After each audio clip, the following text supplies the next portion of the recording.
Welcome to News9 Mediaverse, and you are watching On Point with me. And in this special edition of On Point, we are going to talk about how Manipur has plunged into violence again. It has left 7 people dead in the last 48 hours. Yes, 7 people dead in the last 48 hours. 5 civilians were killed in different incidents by armed miscreants. 2 days after, 2 security personnel were killed by militants in Moreh. Moreh has become a ground zero. Now, Manipur security advisor has hinted at cross-border insurgency in creating unrest in the state. Though the evidence might not be available, but the fact of the matter is alarm bells have rung. Requests have gone to the center. The looted weapon obviously has not come back. There are certain new areas which have become completely unstable. People have come out in protest. They have marched towards the so-called areas where the important people live, ministers live, demanding justice. Yes, there is an issue that the point of view in context of justice is communitarian, that most of the protest takes place from a community's view, and community protest is probably not an all Manipur protest. That has been part and parcel of the agitation, the violence there. But the issue is what has happened in the last 48 hours? What has happened in the last 7 days? How come Manipur commandos are being targeted? Now there is an added Myanmar issue, but then is the logic external or internal? Before I go to my subject matter expert, before I say any more thing, play out the tweets of the Manipur police, let me play out the bite of the person who is in charge of the security in Manipur. So many other people were coming to Moreh, the security locations, and they were telling that these CDOs should be removed from here. If CDOs are not removed, CDOs would be targeted. Then the intelligence agencies also tried to find out what kind of attack they are planning. In that, it was found out that nearby volunteers and some miscreants, even from across, may join them to attack the SFs. Because of that, all kinds of steps were taken. The heights were dominated by the security forces. But in spite of that, they could come nearer. Earlier, they were trying to fire from the hillock side and from far. So it was not of much concern because the forces were out of range. They used to go during the daytime, and during the daytime they used to hold bombing operations, but during bombing operation also none was found. Someday, because on 31st October, the SDPO was attacked and killed there.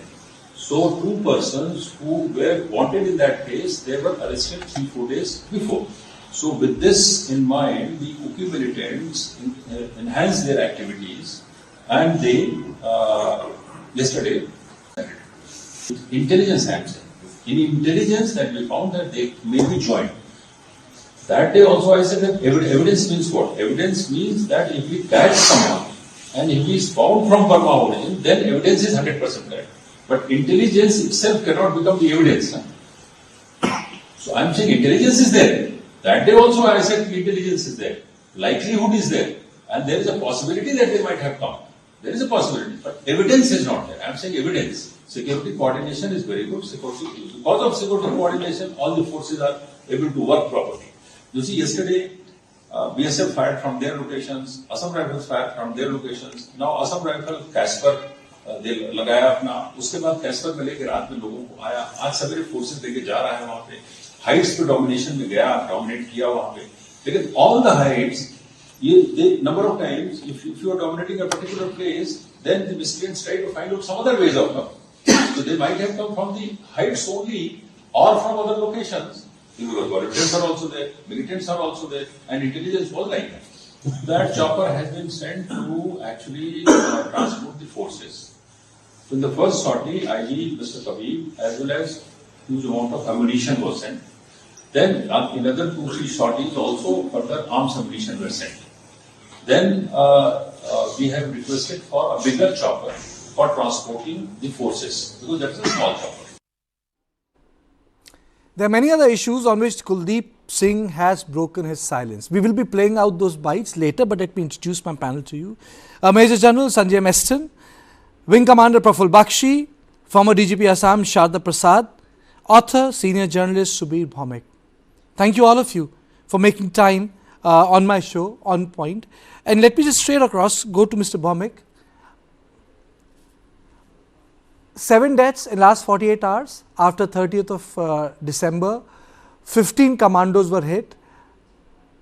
What explains the resurgence of violence in the state, sir? I have spoken about M2M problem in your programs before, Myanmar and Manipur. The problems cannot be separated. The kuki groups have linkages across the border, all the way down to Bangladesh, not just Myanmar. In Bangladesh, you know, the Kuki Chin National Front is very active, and the Bangladeshi security forces are having a tough time controlling this group, which is led by Nathan Bomb. They are demanding some kind of a homeland there. And of course, they have links not only with some of the other Kuki groups across the border, which are small, but with the Arakan army, which now is on a huge offensive. They have taken over almost 60% of the Rakhine state and something like 30 to 40% of the territory of the Chin state. They have taken over Paletwa, which is a very important road and river junction, which is very important from our point of view, Indian point of view, the Kaladan multimodal transport project. So, you know, these groups, and we don't have, you know, relations with the Arakan army. The Arakan army is upset with India because the Indian army conducted Operation Sunrise Phase 1 and 2 to, you know, against the Arakan army bases on the India-Mizoram border. And that may have got us some brownie points with the Burmese military junta, SSE. But today the Burmese military junta is having a tough time controlling their own insurgents. You know, there's an offensive in the north, there's an offensive all over the country. And the junta is on oxygen.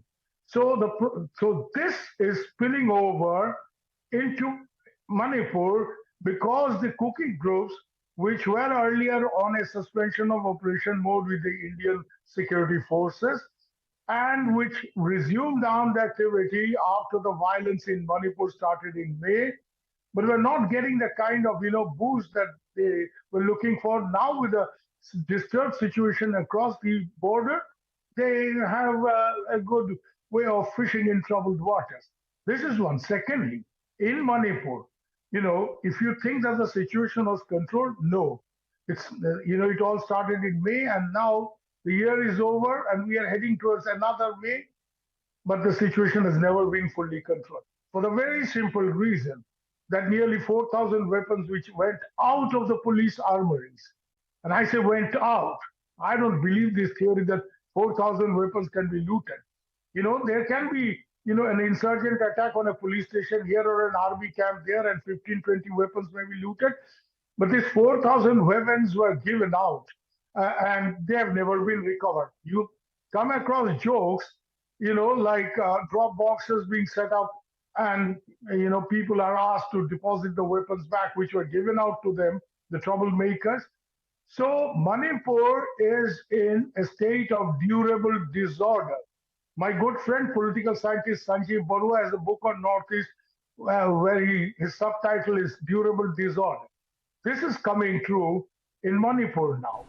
And unless there is decisive central intervention, you know, this government has completely failed. They have failed. You know, the security forces which have been deployed there, the Indian Army, the Assam Rifles, well, nobody can do very much because there is no unified command. There is no Armed Forces Special Powers Act, which are special powers are needed for handling this kind of situation. And most importantly, you know, the government should be seen as fair to all communities. Okay. Harsh on all community, you know, people who make trouble, and fair to all communities. The government in Manipur is not seen as fair. Okay. I think you have made broad 4 points. Let me go across to Sharda Prasad, former DGP Assam. You know, now the units of the police commandos are being relocated from Moreh. In your opinion, how come Moreh has become a ground zero? And despite so much of water passing under the bridge, why does Assam Rifle, quote unquote, it's not me who is saying this, remain contentious when it comes to the civil society activists and CSOs of the valley? What's your big picture, sir? It's like this. First, let me comment on the view taken by the police chief there. You see, his dilemma can be understood. Basically, the problem today, what it is in Assam, is not only a law and order issue.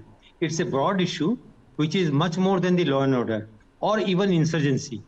In Manipur, it's Manipur, sir. Shahadaji, Manipur.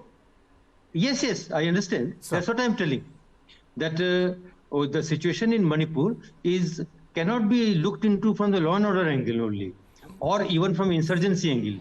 These two angles are there, but they are left behind. They are taken over by the angle that there is a rift in the society. This rift in the society has to be looked into from that angle, that it has to be contained. Now, whatever rift was there, as if it was not enough, new fissures have developed. And to say that a particular community should be made in, and for that take out X and Y communities, that itself is very mischievous. And therefore, this particular issue is going to blow up again in much more difficult manner. And we had handled the society-based movements near Manipur, that is in Assam, and it's not easy. When the common person comes out on the road, then handling them, it's a difficult task, and you cannot shoot, you cannot lathi charge, and you cannot handle it with a force. So there has to be a political solution of this problem. And of course, the law and order issues have to be taken up. The insurgency has to be recognized. And the point that it is at moreh, that only shows that part of the support at least is coming from across the border. And it's well known that who sits across the road.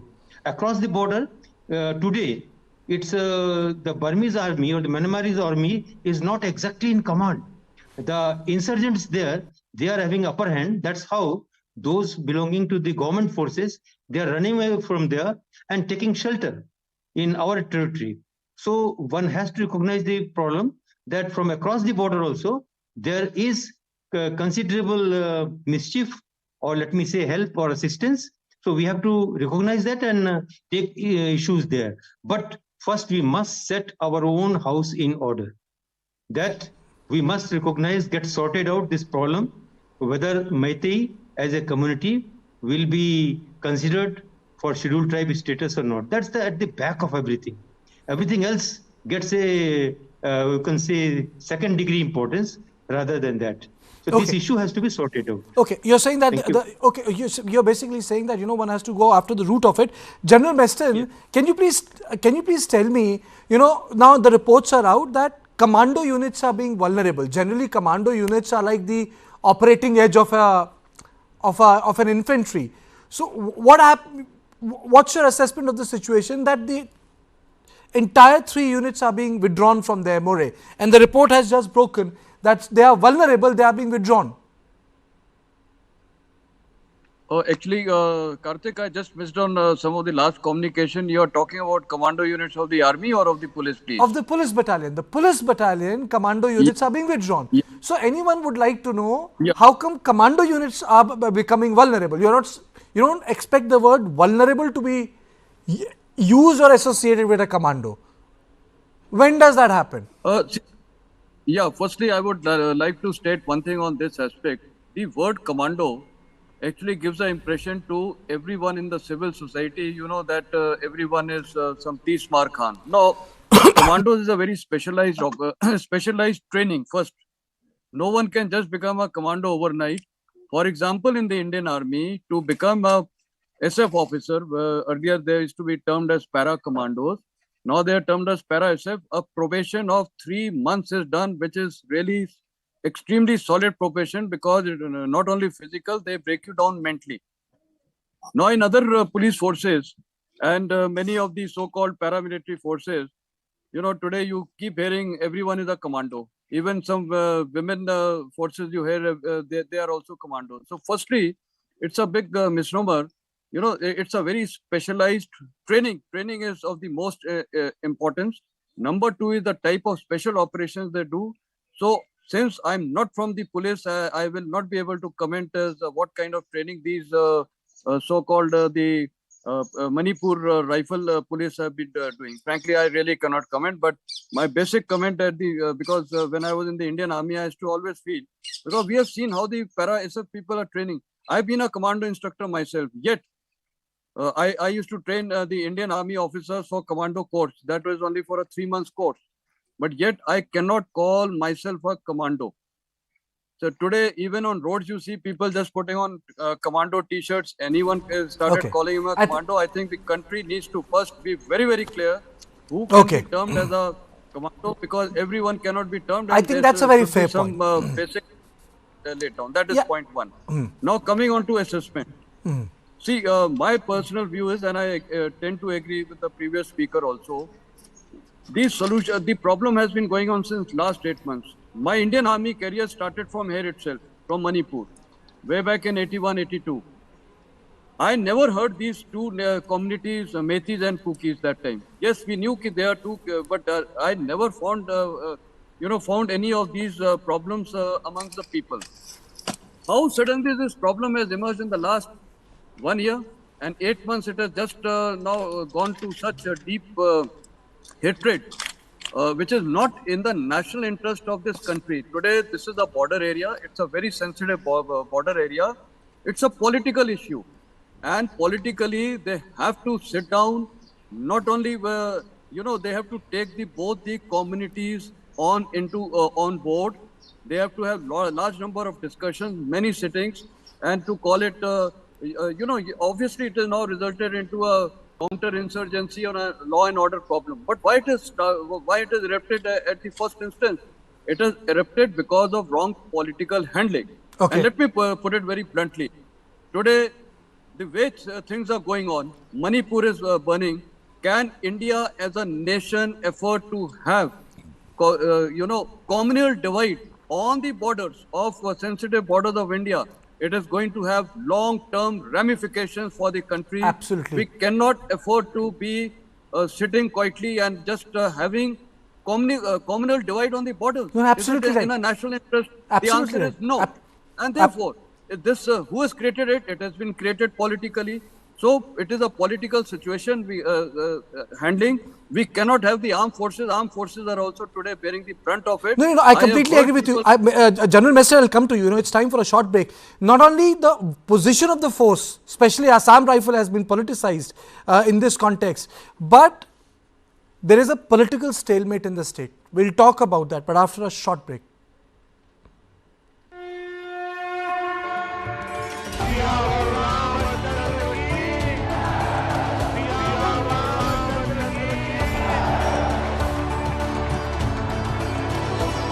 392 pillars, 44 doors.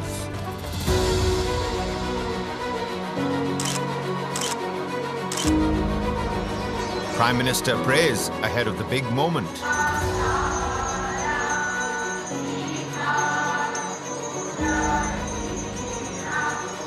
Special rituals in Ayodhya.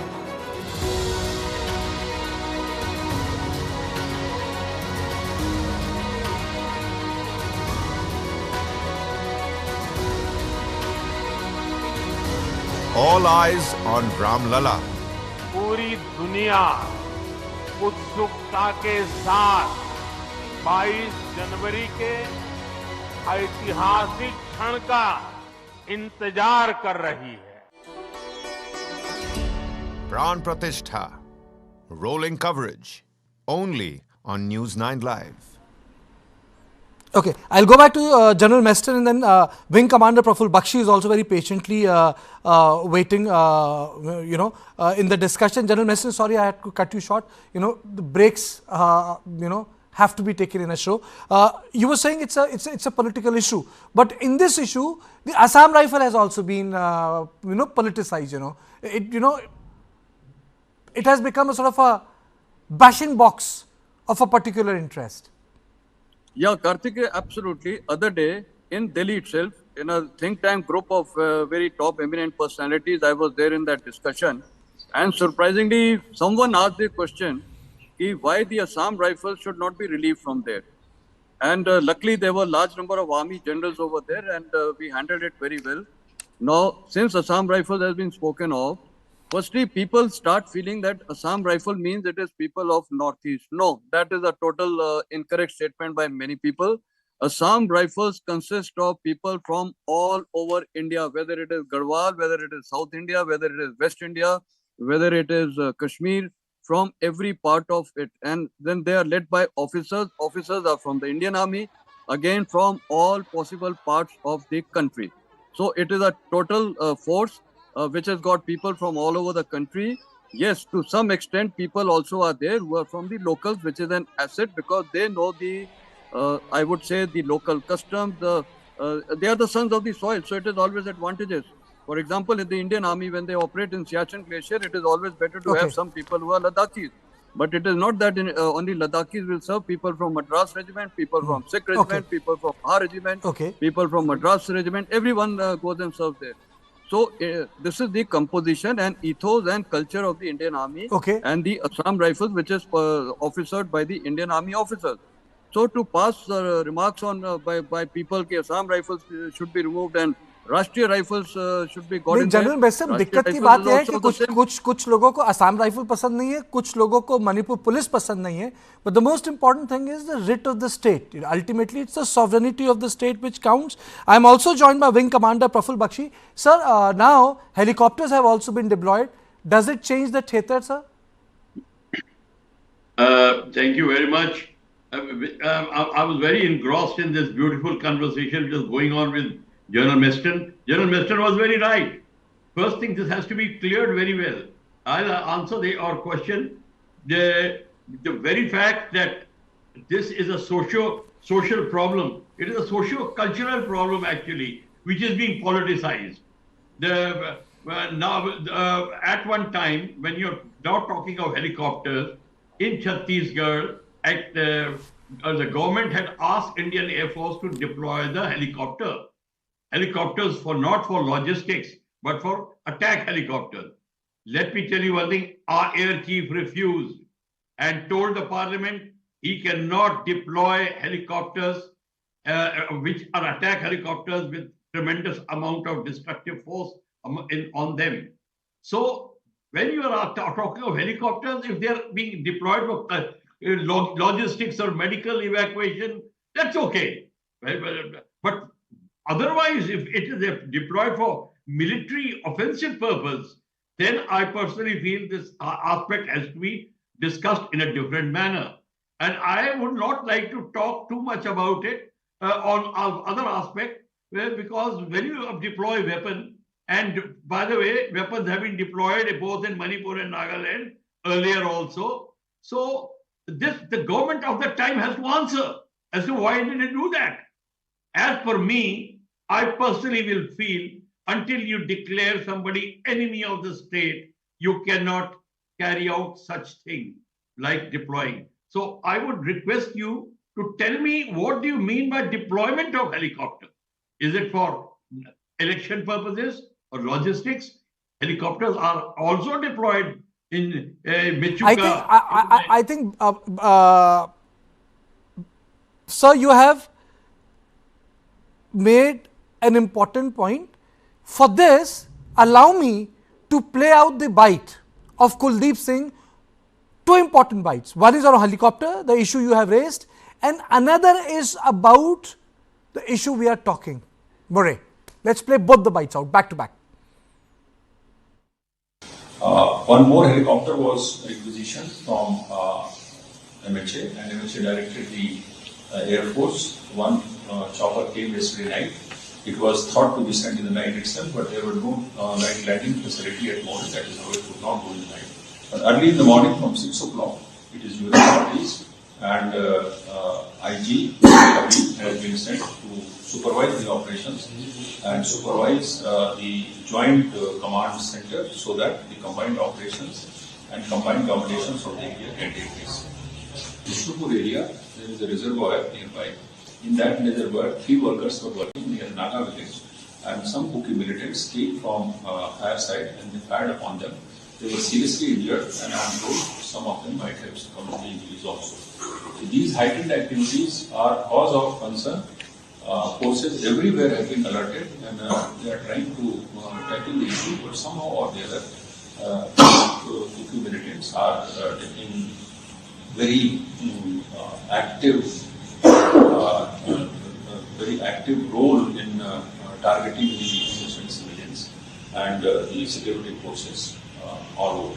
Intelligence was there from few days that because the Kuki, even Kuki MP and Kuki CSOs and so many other people were coming to moreh the security locations, and they were telling that these CDOs should be removed from here. If CDOs are not removed, CDOs would be targeted. Then the intelligence agencies also tried to find out what kind of attack they are planning. In that, it was found out that nearby volunteers and some miscreants, even from across, may join them to attack the SFs.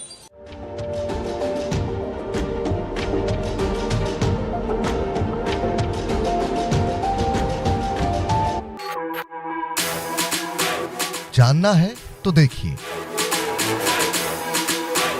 समझना है तो सुनिए,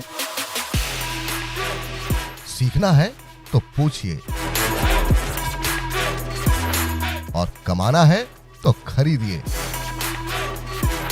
जानकारी, सलाह और निवेश सब एक ही सुपर ऐप पर। पैसे का सवाल है तो जवाब है Money9। आजादी पैसे की, अभी डाउनलोड करें। 20,000 people dead and counting. What's happening in the United States of America is unprecedented. You will have to pay for this.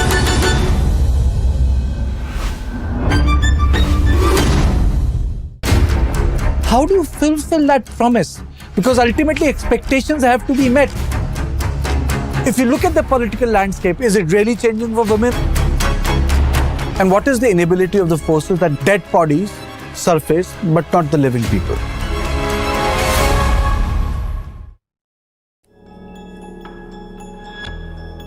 Since the last 2 years, Khalistani terror groups are threatening Indian diplomats in Canada, US, UK and Australia. Investigations of these threats led us to the first ever abduction and killing of an Indian diplomat, Ravindra Matre, in UK's Birmingham in 1984. Our months-long investigation finally led us to the murderer of Ravindra Matre, who has been hiding in Pakistan-occupied Kashmir for the last 40 years. Watch our exclusive documentary, Murder of an Indian Diplomat, where we reveal the man who killed Ravindra Matre.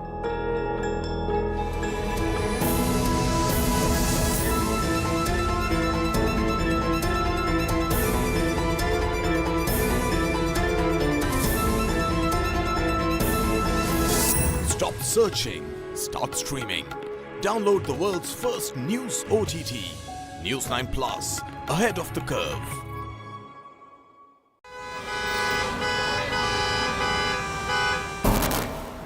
Bangalore traffic is an example of something that has gone wrong with our system. We have more than 50 flyovers in Bangalore city. If flyover is a solution to traffic problem, Bangalore should not have traffic problem. According to TomTom Traffic Index 2022, Bangalore is ranked as the second worst city in the world when it comes to traffic. The speed limit at the ORR is 80 kilometers per hour, but our vehicle has only moved 10 kilometers per hour. What Bangalore needs is a surgery, but what we have been offered repeatedly are band-aids.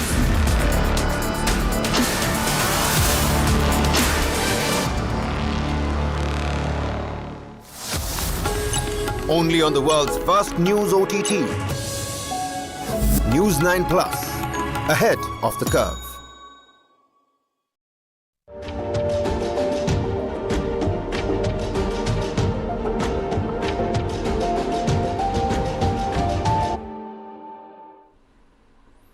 So before I go back to my guest, let me play out another bite by Mr. Singh on Moreh? Some issues which caught up nearby, in which one incident happened in Khanga Go at Thobar, in which huge number of miscreants tried to storm 3rd IRB and loot the armory. But that attempt was spotted. They tried to snatch arms there, that was also spotted. DC's office they tried to go. After that, they came back to SP's office and exchange of fire took place, in which 3 BSF Jawans got injured. They were also subject to the hospital. The chasing as well as the combing operation in the area is going on, that go on those kind of incidents. Okay, let me go across to Mr. Bhaumik, sir. Almost all the panelists agreed that yes, Myanmar is there. Yes, there is a political stalemate there. Where do you think the Chief Minister erred? Well, the Chief Minister stopped behaving like the Chief Minister of a state. He started behaving like a Meitei Hriday Samrat or whatever you call it. He appeared to have become the leader of a particular community. That may help him in elections, in electoral arithmetic. But that's not how you govern. This is a serious failure of governance. Kartikeya, let me draw your attention, because I've covered Northeast since 1981. You know, 1983, the situation was much worse. 1,800 people were killed in the village of Nelly, Gopur, and some other parts of Assam. Sardar Prasadji, you will recall. You know, it was a much more serious situation. The rioting was profound and killings rampant. 1,800 casualties in a matter of, 48 to 72 hours. But then in 15 days, the government in Delhi, then Mrs. Gandhi, got things under control. The army was sent, police was deployed, paramilitary forces were deployed, and everything was controlled. And then elections which had been held, the verdict, though participation was very poor, but then finally a government was formed. And with that government in power, then Mrs. Gandhi, of course, died in 1984, and Rajiv Gandhi, who succeeded her, came and signed an agreement, a political agreement, started political negotiation with the Assam agitation people, and finally a solution was arrived at, and the situation became normal. But the law and order situation, and I'm specifically referring to the law and order situation, after such a huge killing, I've seen this in Tripura 1980, massive riots, 300 or 400 people killed. But then within 15-20 days, the law and order situation was brought under control. And what helped was, he then Marxist Chief Minister Ripen Chakraborty making an announcement that I am going to grant autonomy under 6th schedule to the tribal people. They should not be upset with my government, with the Indian government. हम उनको autonomy देंगे. And that helped cool down tempers. Now tell me, this whole new demand has come up, separate administration. I don't want to go into the merits of it. But has any definite step been taken to to actionalize, tribal autonomy? Tribal autonomy demand has been there in Manipur for a long time. If you don't give autonomy to tribals, then they start demanding separate state. We have seen this experience in Assam. People started off demanding autonomy, didn't get it, started demanding separate state, a lot of violence. Finally, when autonomy is granted, look at Bodoland. Then situation is under control. No trouble in Bodoland for, so since the agreement was signed. And the agreement was signed not by dividing the Bodo groups, but by uniting them.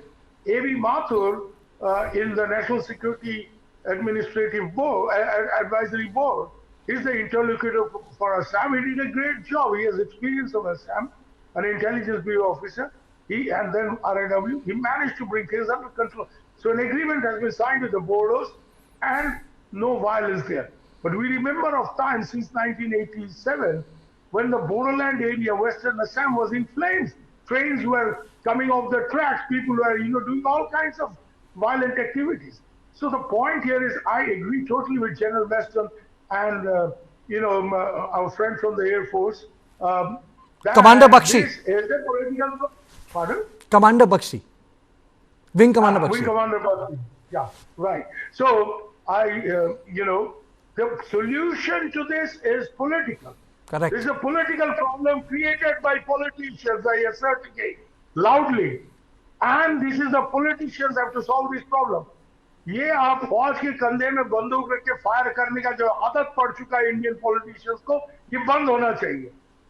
कि कुछ आपने गड़बड़ पैदा किया, आपने गड़बड़ शुरू किया, करवाया, प्रोसेशन निकले, वहां पर गड़बड़ किया आप लोगों ने, politically झमेला, and then you bring the forces out, and then you start giving away weapons to a certain community, people start creating problems, and then you say, oh, the force cannot tackle this. How can the force tackle it? You are not creating the necessary administration. And you know, this whole politicization of Assam Rifles, I think this is absolute nonsense. Absolutely. You know, this is a very, I know Assam Rifles as a force for a long, long time. My good friend, General Nair, is heading it. He's a very good friend of mine. I am closely associated with the Assam Rifles in their training process. I go and address them from time to time on especially transborder situation, which they are not so well aware of. I mean, Assam Rifles, General Meston was right, Bakshi was right. This is an Indian force. Yeah, you have people from the northeast. Obviously, the it's originated from the Kachar levies, which was created by the British.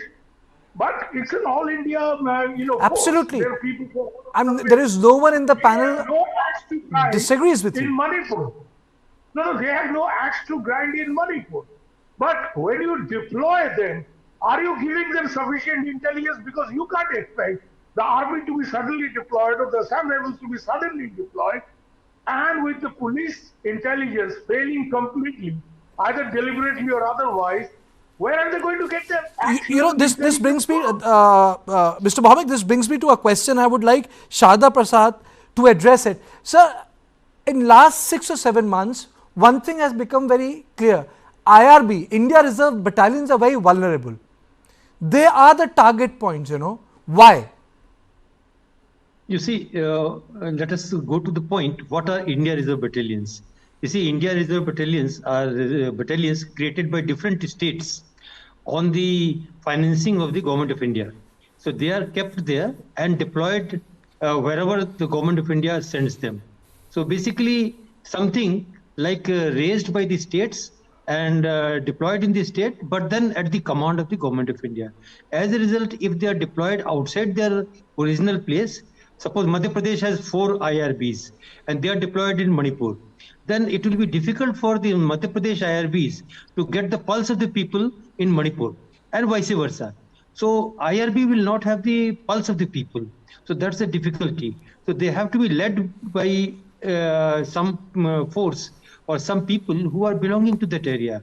And in fact, Assam Rifle is one force which is well known that it has the pulse of the people. And I would say, having served shoulder to shoulder with them in my postings in Meghalaya and in Assam, then I find that they are the most competent people. They know the people, they know the language, they know everything. And there is no reason why we can have even an inch of doubt on Assam Rifle or its personnel. They are really Mr. Prasad, isn't the biggest challenge is demilitarizing? You see, you have a lot of weapons in the valley. It's not as if the Meiteis haven't got them. They have it. The Kukis also have them in the hill areas. Yes, that is why, the Moreh operation became so difficult for the police commandos, because they were being hit by the weapons that have been available to them, or maybe, they must have got it from across the border. How do you demilitarize it? How do you demilitarize? I'm using the word demilitarization. You see, the problem is like this. We have to create a situation where such arms are not required. And then these arms will actually go back to the places where they came from. They are there, but they are deployed because people think that they are needed. And they are always there. In fact, as IG Law and Order in Meghalaya, once we had made a survey that how quickly we can get underground arms. Then we find that at a right price, in 2 hours' time, you can get any arms right in Meghalaya itself. Then in Assam also, we found the same thing, that if you pay the right price, the arms are there. So arms will always be there, but the need for having the arms has to be eradicated. That's very important. So I think for demilitarization, the problems has to be sorted out that way. Okay. Otherwise, insurgency was always there. But we never had this My question was, between the so communities. my question was, now Wing Commander Bakshi wants to come in. My question is, how do you get the looted arms? Mr. Bakshi, you want to talk about that? That was my question to Shada Prasadji. How do you get the looted arms back? Because, you don't have small arms there. I have covered this from May 3rd, the Manipur violence, and I have a fair sense of memory that when we talk about looted weapons, I am not talking about small firearms. I am talking about sniper weapons, I am talking about AK-47, I am talking about LMGs, I am talking about hand grenades, bulletproof vests, I am talking about the real thing. First thing, let me tell you one thing. All you have mentioned is they're all small arms. Till LMG, it's not a heavy weapon until and unless you have rocket launchers and mortars and artillery. They become a weapon. But let me tell you one thing. What the DG was, Mr. Sharda was bringing up a point was very good, that you have to eradicate the need for arms. But let me tell you one thing. You will not eradicate the Myanmar people out there, various tribes and Chinese supported tribes. They will create the need for arms in your place. Let me tell you one thing. This is happening. And you cannot eradicate. Now they have deployed light attack helicopters in there. They must be feeling the need. But when the light attack helicopter is there, the light attack helicopter must have their own people on the ground to tell them what the situation is. That is why I'm telling you that this problem can be only solved. First thing is, you don't have to divide the area. We have divided in so many areas on political issues. It is a socio-political problem now. And now you want to get a military solution to that. This area must be under one command and control. I have always been mentioning it for Jammu and Kashmir and this area. Until you have it in one command and control, you will always be playing upon to the whims and fancies of chief ministers and local ministers, and you will be creating a problem. This problem is created between Maitis and Nagas and all the other tribes, Jin and all the tribes, because of divide and rule. And then the Chinese and the Burmese, they take advantage, and various other forces, they take advantage. And thereafter, there is no holdback. Okay. We must also go back to why this problem was created after 47. It has a religious angle. It is an angle of relating to Christianity. We have to write a white paper and add all those things and then come to a solution. Ad hoc solutions by putting attack helicopters, by putting gunships and all, that will not solve a problem. That will create more fire. And that is why when you give them a heavy weapon systems in there, then it has to be monitored by people who are used to heavy weapons. And let me tell you one thing, police and paramilitary have not handled those heavy weapons what are going to be used. Okay. That is okay. But one thing which the security advisor has made it very clear is that these helicopters are being used to ferry the forces. These helicopters are being used to ferry them from one point to another. Now, what use they are but put you have to is mentioned that they're light armed. They're armed. What use they are put to is a bridge we'll cross when they are put to. Right now, on record, the advisor says that these helicopters are being used to ferry people. I'll take your point of view to General Meston. General Meston, is a unified command and a requirement? Because if you look at the administrative structure of Manipur, I think there are powers available and the infrastructure has been created, which is being supervised by Mr. Kuldeep Singh. See, coming on to the unified command, I think Mr. Bhaumik, his starting point was in the last statement, the role of the leader of the state. And since we are talking about unified command, a leader has been selected by the people of the state to lead and unify the people of that state, not to lead a particular community to win votes in future. If that is the intent of a leader, which is very, very evident, then that is why the problems are coming, and then they expect the Indian armed forces and police and all the paramilitary forces to sort out this political problem. I must compliment Mr. Bhaumik for being very, very forthright. And he has been very candid in using the word the chief minister of a state. This problem has been created. Now, once a problem has been created, and it is simmering since last 8 months, no solution found. So the solution was have a unified command structure. I think that is also failed because these kind of things should not have happened. Now, I think the DG Police also very rightfully mentioned that he has served with the Assam Rifle and been associated with them. We could have a erstwhile DG Assam Rifle heading this organization over there because he knows the pulse, he knows the people, and he also knows the functioning of the armed forces, that is the paramilitary forces, and he also knows the functioning of the police, and he is also associated with the political functioning of a state. So therefore, have this kind of a setup, and now let us see, it is a strategic solution. This problem is not a tactical solution. You bring hectares and do something and bring the army and do this. No, it is a strategic solution, and that is why I reiterate my statement, which I said in the last time, that this is the most sensitive border state. We cannot have two communities fighting and divide and rule. This is going to hurt the Indian national interest. Today, even in our security periphery, the immediate neighbors, things are not conducive. And should we give China the upper hand? What has just happened recently in Maldives to start exploiting situation in through Myanmar and start targeting our security forces? We will suffer. The nation will suffer. We cannot afford that. And I also must highlight, I think when I referred to 82, 83, 1982, since one was in these areas, I really didn't find the divide among the Metis and the Kukis. Yes, militants were coming, they were attacking, things were at peak, and that time the then Prime Minister of India had given a permission to go and launch operations inside Myanmar. This was Operation Yankee. I, as a second lieutenant, was part of this operation, and we had gone inside 2 villages in Myanmar and conducted operations, including there were people from para special forces, or that time the para commandos. It was a good operation, and therefore what it is, yes, that surgical aspect has to be considered across, destroy the camps, but at the same time we should have peace talks and resolve it. It's a political issue which has to be resolved. And I think, hey, no, the government of India needs to take a lead. If the leader of the state is not, doing something for the unification of people, I think the government of India must do something.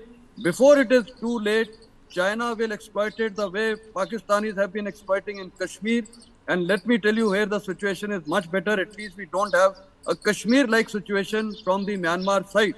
But are we giving an avenue and an opening to China to exploit this? And then we create a big problem on a northeast. Okay. The government of India, over the period of time, have taken so much effort General Meston,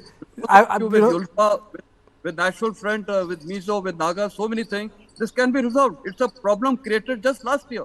Absolutely. I've time enough for 1 minute for Mr. Bhaumik, because then I need to play out the bite and close the show. Mr. Bhaumik, you have been saying that this is a political issue. I know, I'm sorry, it's just 1 minute. It's the tyranny of a minute. But can you just tell me, since the whole area has been divided, it's arm to teeth, is it possible to get the guns back, or it's like a fool's question? Well, it's a fool's question if you're asking a fool this question. The point here is the leadership in the state has to change. And for a while at least, Manipur should go under President's rule, and you can have, the suggestion was there that an Army General, Assam Rifles, you can have somebody like Lieutenant General Himalay Singh. He's a Methi, he's a Manipuri, he's an Indian soldier, a Lieutenant General, and you can have him as the security advisor, and you can have, President's rule there, and post a proper governor, a tough governor, not one of these Chaddiwala political types, who understands what it is. We had General Krishna Rao as governor of Manipur in my early days in the Northeast. I remember what a fine governor he was. He didn't tolerate nonsense. So you can have some of these guys. Well, you talk of militarization. How will militarization go? You have to solve the problem. Otherwise, the military has to be there. So you can't take away militarization unless you have a political solution. For a political solution, as they say in the army, you got to soften things up. You got to beat the shit out of all troublemakers, right? I'm being a bit American now. So you got to beat the shit out of these troublemakers, and you got to silence the troublemakers and then initiate a political process and get some proper people there, as governors, as security advisors, who know the place. There are no doubt of people in Manipur, Lieutenant General Nishikant is there, Lieutenant General Himal Singh, they're good friends of mine. They're Indian soldiers, but they know the state, they know the people there, and they won't be seen as partial as the politicians are. There I agree with you, the state need to beat the shit out of the miscreants, because one thing is clear, that the innocent people have died in last 6 months. Yes, I completely agree with you, and the sovereignty and the paramountcy of the state must be asserted in every nook and corner. It cannot be held hostage by communities, because the sovereignty of the Indian state is paramount. I close the show, but leave you with the bite of Kuldeep Singh, who is making some important observations on security deployment. And for your information, the state government has ordered an inquiry into the incident of firing in which the Commando were attacked, as well as the one you might have heard that one there was one photograph in which it was seen that a fire brigade came from that side, from across. So that inquiry has also been ordered, that how this fire brigade came from other country to this side. So for both the things, the state government has ordered an inquiry into it, so that the fact is known and then corrective measures can be taken. He is of 6th Manipur Rifles. He got head injury, and he, by the time he was shifted, he was declared grounded in Assam Rifles campus. Along with that, 2 more personnel got injury into that.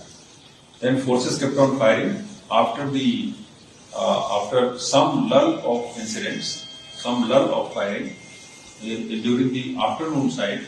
10 IRB, namely T. Sileshwar Singh, he also got martyred at that place itself.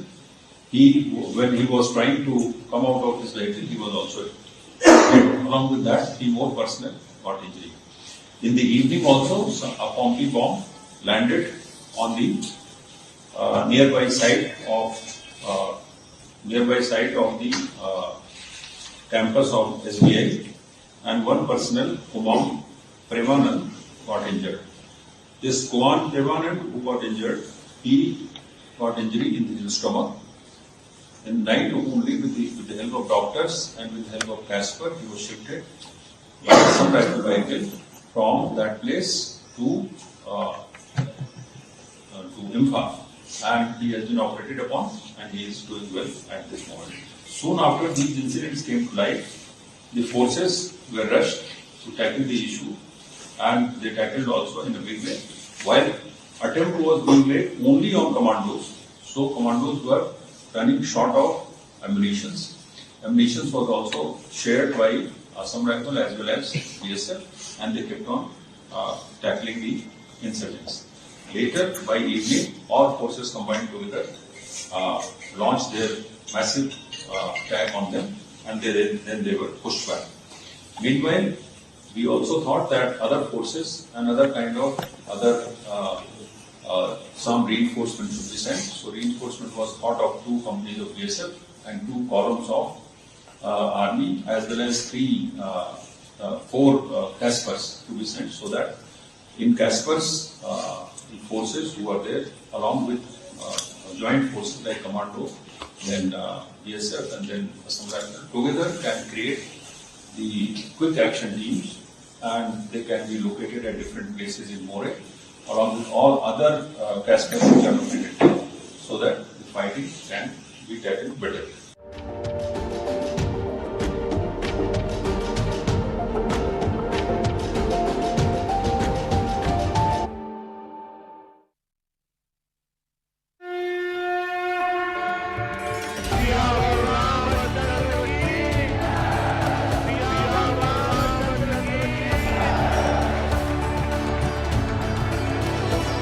392 pillars, 44 doors.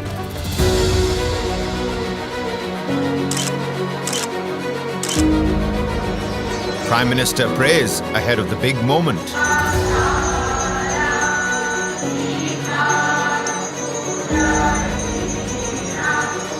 Special rituals in Ayodhya.